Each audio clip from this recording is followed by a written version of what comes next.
나이인 코리아에 오신 것을 환영합니다. 이제 그들이 고대 그리스 컴퓨터를 발견했을 때 그것을 안티키테라 메커니즘이라고 부르는 이유는 무엇일까요? 네, 다시 말하지만 이는 우리가 이전에 고려하지 않았던 잃어버린 항해 기술을 입증합니다. 그것은 매우 복잡합니다. 난파선에서 발견된 고대 컴퓨터는 시대를 몇 세기 앞서간 기계로 세상을 놀라게 했습니다.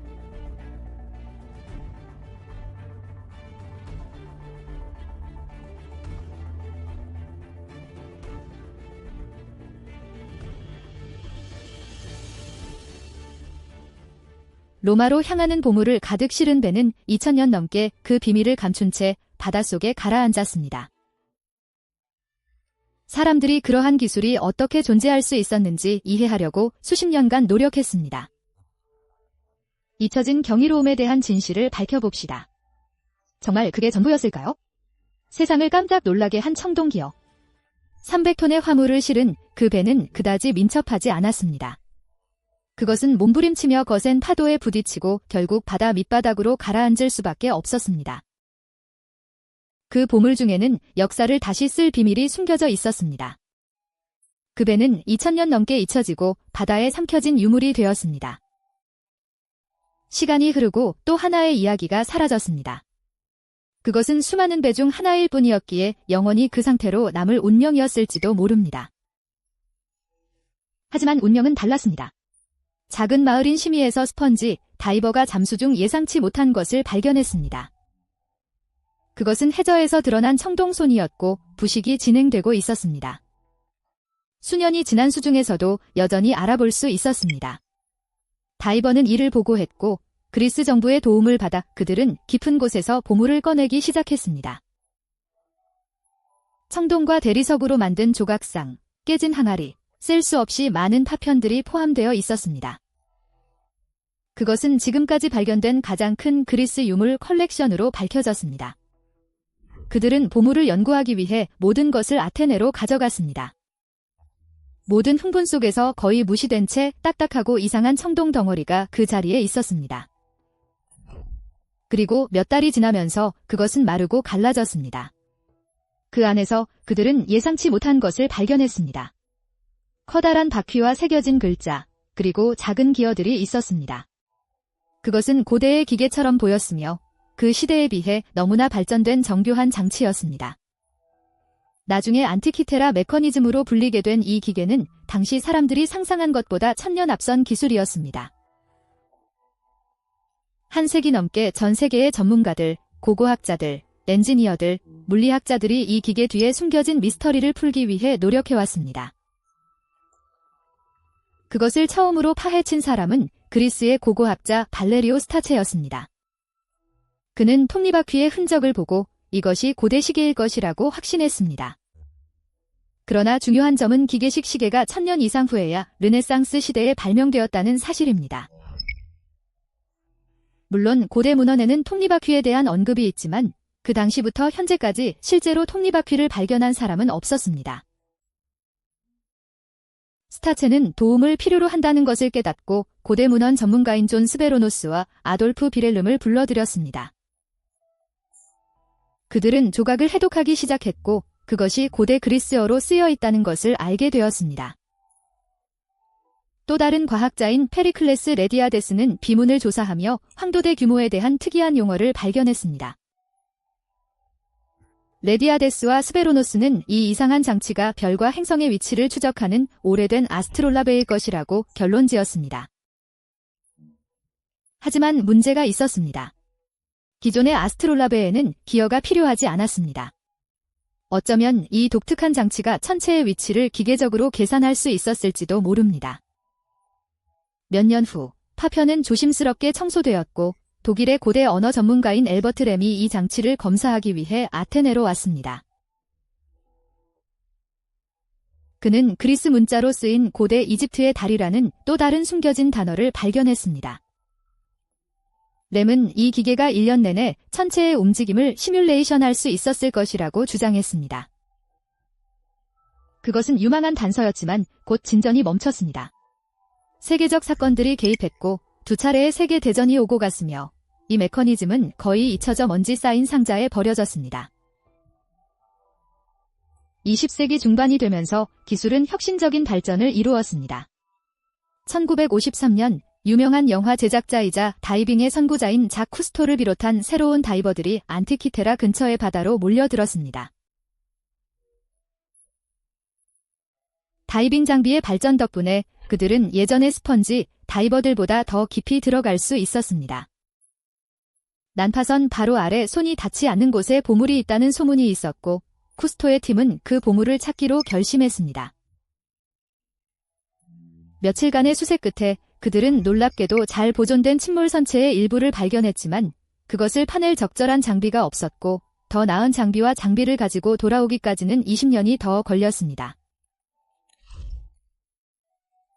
모든 노력에도 불구하고 그들은 신비한 메커니즘의 새로운 부분을 찾지 못했습니다. 그럼에도 불구하고 과학은 계속해서 발전했습니다.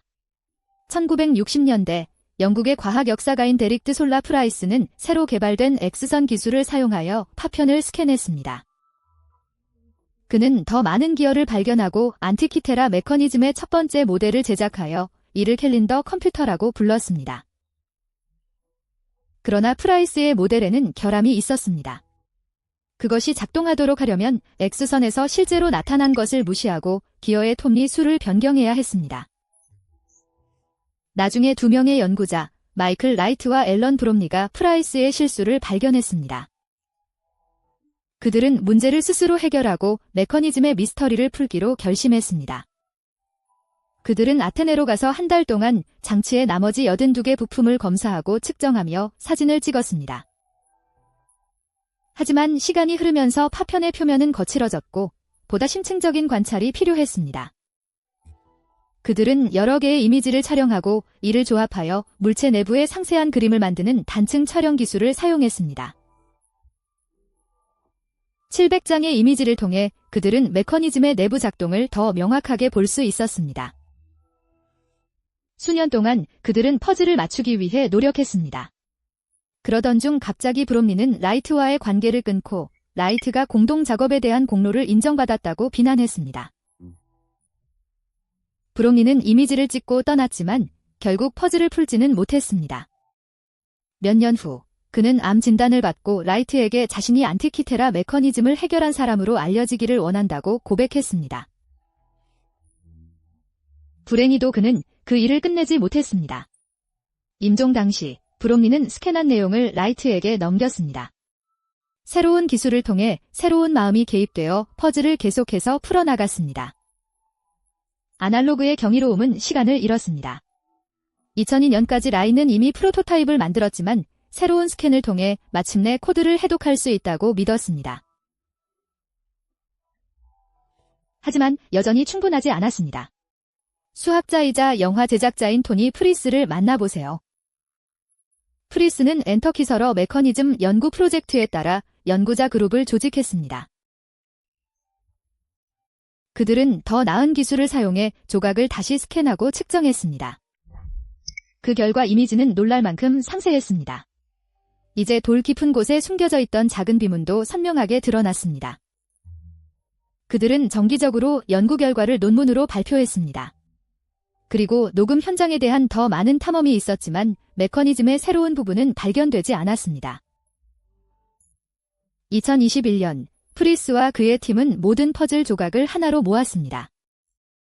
그들은 지난 세기 동안 얻은 모든 지식을 하나의 일관된 모델로 결합했습니다. 드디어 세계에서 가장 오래된 컴퓨터의 미스터리가 풀렸습니다. 이게 정확히 어떤 일을 한 걸까요? 컴퓨터는 정보를 저장하고 처리할 수 있는 모든 장치입니다. 기술적으로 수학 문제를 풀고 답을 표시할 수 있는 모든 것은 컴퓨터로 간주됩니다.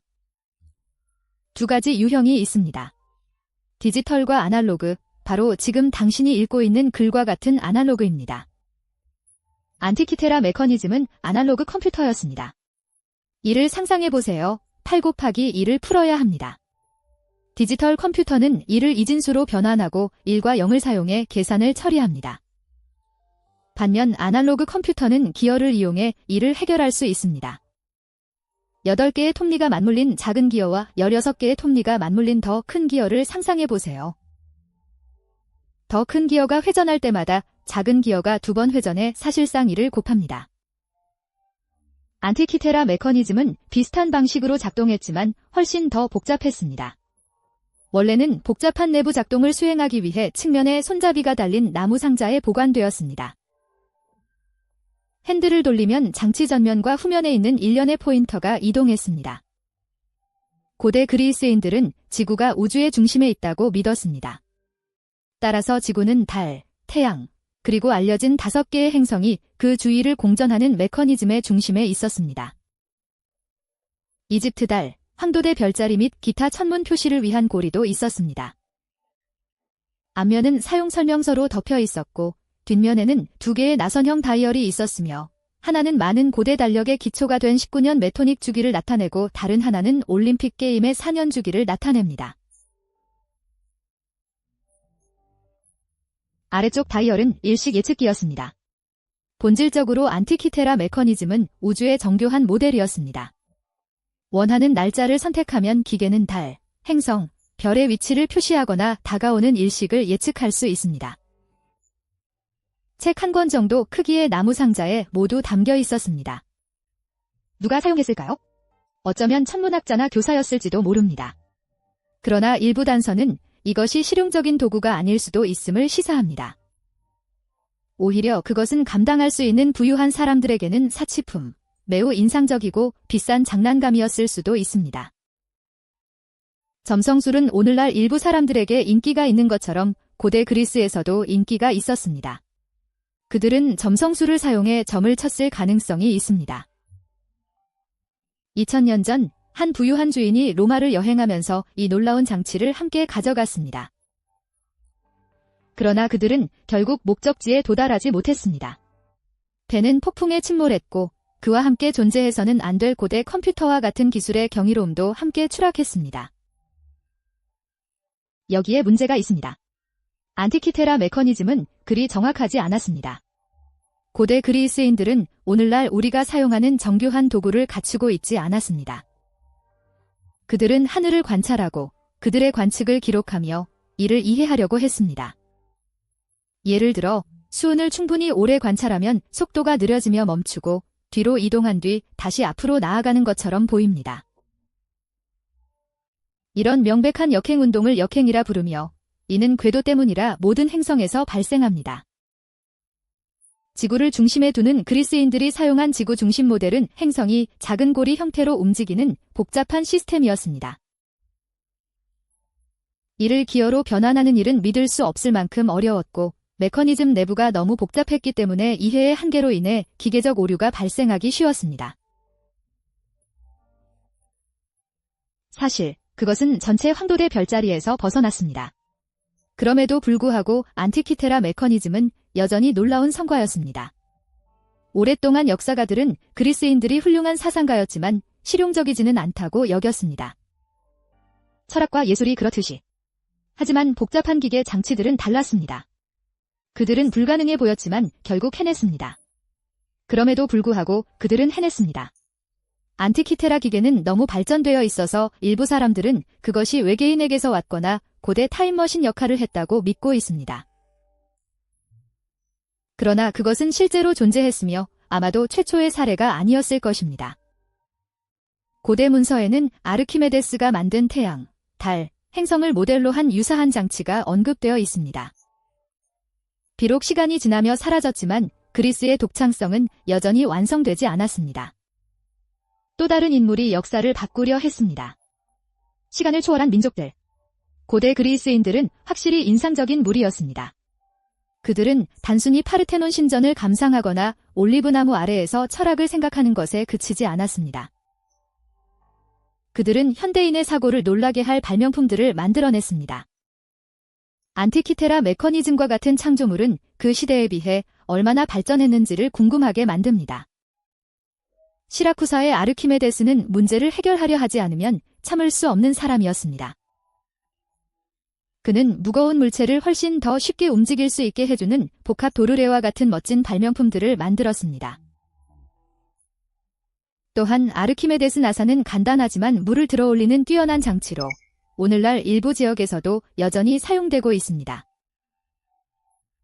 하지만 아마도 그의 발명품 중 가장 엉뚱했던 것은 시라쿠스를 공격하려는 적 선박을 붙잡아 전복시키는 장치인 소위 아르키메데스의 발톱일 것입니다. 그러나 그는 단지 발명에만 관심이 있었던 것은 아니었습니다. 아르키메데스는 지뢰의 원리와 부력의 원리 등 우리가 알고 있는 과학의 기초를 다지는 중요한 개념들을 발견하며 수학 분야에서도 중요한 업적을 남겼습니다.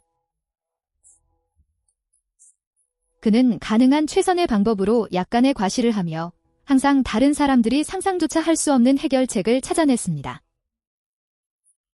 아르키메데스에 대해 이야기하자면 그의 일부 작품은 수세기 동안 먼지와 시간 속에 묻혀있던 것으로 밝혀졌습니다. 문자 그대로 아르키메데스의 팔림프세스트는 13세기에 종교 문헌을 위한 공간을 만들기 위해 재활용된 오래된 양피지 사본입니다. 현대 기술 덕분에 우리는 덮여진 기도문과 설교문을 통해 잃어버린 아르키메데스의 작품을 다시 드러낼 수 있게 되었습니다. 그의 천재성은 역사책에서 알려진 것보다 훨씬 더 많은 것을 남겼다는 사실이 밝혀졌습니다. 그는 역학 정리에 대한 아이디어를 가지고 있었고 심지어 시대를 훨씬 앞서 무한대에 대한 초기 개념도 생각하고 있었습니다. 사람들이 그 문자를 지우지 않았다면 상황이 어떻게 달라졌을지 상상하지 않을 수 없습니다. 그러나 그 당시 상황은 그랬습니다. 사람들은 서로 다른 우선순위를 가지고 있었고 오래된 수학은 새로운 기도문으로 바뀌었습니다. 1908년 크레타 섬에서 발견된 파스토스 디스크는 풀리지 않는 고대 퍼즐 중 하나입니다. 이것은 기원전 2000년경의 점토 원판으로 양면에 나선형으로 새겨진 기호들이 있습니다. 그것이 무엇을 의미하는지, 어떤 용도로 사용되었는지 아직 아무도 알지 못합니다. 신들의 메시지일까요? 기록 보관의 한 형태일까요? 아니면 비 오는 오후에 민호와 귀족들을 즐겁게 했던 복잡한 게임일까요? 아직 아무도 코드를 해독하지 못했으며 솔직히 100년이 넘는 노력 끝에 일부 사람들은 그것이 그저 멋진 장식일 수도 있다고 생각하기 시작했습니다. 그럼에도 불구하고 파스토스 디스크는 모든 이들의 추측을 자아내며 고대 그리스인들이 돌과 청동만 능숙했던 것이 아니라는 사실을 일깨워줍니다. 그들은 또한 비밀스러운 메시지를 담는 데에도 능숙했습니다. 때때로 고대인의 일상생활을 엿볼 수 있는 창과 같은 발견들이 있습니다. 1960년대 키프로스 해안에서 발견된 키라니아 난파선이 바로 그런 사례입니다. 기원전 3세기에 제작된 상선으로 화물 대부분이 온전하게 침몰했습니다. 이 배는 아몬드와 와인으로 가득 차 있었고 거의 400개의 엠포를 실어 당시 사람들이 지중해를 건너 무엇을 거래했는지를 알 수 있게 해줍니다. 2000년 전에 건설된 이곳에 잘 보존된 유적은 우리에게 고대 조선 기술과 해상 무역로에 대해 많은 것을 가르쳐 주었습니다. 그들은 단지 군인과 철학자들을 세계로 보낸 것에 그치지 않고 그리스 생활의 다른 면을 보여주는 간식과 음료, 일상 상업도 함께 운반했습니다. 아테네의 항구인 페리아스 항구에 자랑스럽게 서 있는 피레우스 리아는 단순히 침략자들을 겁주기 위한 것이 아니었습니다. 그것은 또한 힘과 예술적 기술을 상징하는 표시였습니다. 기원전 360년경으로 추정되는 이 대리석 조각상은 오늘날까지 베니스에 서 있습니다. 더욱 매혹적인 것은 비잔틴 제국에서 복무했던 스칸디나비아 용병들이 남긴 룬 문자 조각입니다. 이 비문은 세상이 우리가 생각하는 것보다 훨씬 더 많이 연결되어 있음을 보여줍니다. 북유럽 전사들은 얼어붙은 고향을 떠나 먼 여행을 하며 대부분의 사람들이 예상치 못한 방식으로 그리스인들과 어울렸습니다. 페리아스 리아는 단순한 그리스 예술 작품이 아니라 고대 사회에서 문화가 어떻게 충돌하고 서로 영향을 미쳤는지를 보여주는 증거입니다. 모든 그리스 엔지니어가 아르키메데스의 명성을 얻은 것은 아니지만 비잔티움의 필로는 혁신적인 기술을 통해 눈에 띄었습니다. 그는 고대 버전의 기관총과 비슷한 반복 석궁인 팔라벨로스를 만들었습니다. 여러 발의 볼트를 연달아 발사할 수 있는 체인 메커니즘을 갖추고 있었으며 당시 전장에서는 꽤 위협적이었을 것입니다. 필로는 또한 물레 방아와 힘펌프와 같은 발명품을 통해 영리한 공학으로 일상적인 작업을 보다 효율적으로 만드는 방법을 보여주었습니다. 그리스인들은 군사기술이든 일상생활 도구이든 사물을 자동화하는 것에 큰 흥미를 느꼈습니다. 에베소의 아르테미스 신전은 고대 세계 7대 불가사의 중 하나였으며 단지 외관이 아름다워서만이 아니라 그 자체로 독특한 기능을 지닌 건축물이었습니다. 기원전 6세기에 건축된 이 사원은 중앙난방 시스템과 같은 당시로서는 매우 혁신적인 기능을 갖추고 있었습니다.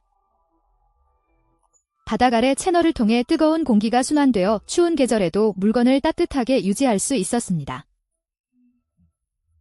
그리스인들은 단지 웅장함을 추구한 것이 아니라 기념물을 편안하게 만드는 방법도 잘 알고 있음을 상기시켜줍니다. 이 사원은 그리스 건축이 사람들에게 깊은 인상을 주는 것뿐만 아니라 기술을 사용해 실제 문제를 해결하는 방법에 대한 좋은 예시입니다. 마지막으로 초기 자갈 모자이크가 발견된 올림푸스 미술이 있습니다. 기원전 5세기로 거슬러 올라가는 이 모자이크는 단지 장식을 넘어서 예술을 일상생활의 기능적 부분으로 만드는 시도였습니다. 신화적인 장면이나 기하학적인 디자인으로 장식된 바닥은 그리스인들이 아름다움과 실용성을 결합하는 것을 좋아했음을 보여줍니다. 지루하고 오래된 조약돌 바닥만 만들 수도 있었지만 집 안을 돌아다니며 보기 좋은 바닥을 만드는 것은 또 다른 방식이었습니다. 이 모자이크는 그리스인들이 예술이 사원과 조각상에만 국한되지 않았다는 사실을 상기시켜줍니다. 그들은 일상 속에서도 예술을 즐길 수 있었습니다. 고대 그리스인들은 새로운 것을 시도하는 것을 두려워하지 않는 사상가, 건축가, 몽상가였으며 그중 일부는 놀라울 정도로 시대를 앞서갔습니다. 기계 장치, 공학적 업적, 신비한 기호, 일상생활에 대한 예술적인 터치 등 그들의 기여는 그들이 얼마나 알고 있었는지, 어떻게 알았는지, 그리고 그들의 야망에서 우리가 무엇을 배울 수 있는지 여전히 의문을 제기합니다. 그들의 유산은 대리석 기둥과 철학적 논쟁을 훨씬 뛰어넘습니다. 이는 인간의 독창성과 끝없는 지식 추구에 대한 증거입니다. 이러한 발견과 발명은 역사가 예상치 못한 놀라움으로 가득 차 있으며 과거로부터 배울 것이 항상 더 많다는 점을 상기시켜줍니다. 그들은 그리스인들도 다른 사람들처럼 결함이 있었지만 그들의 창의적 탁월함은 정말 대단했다는 것을 보여줍니다.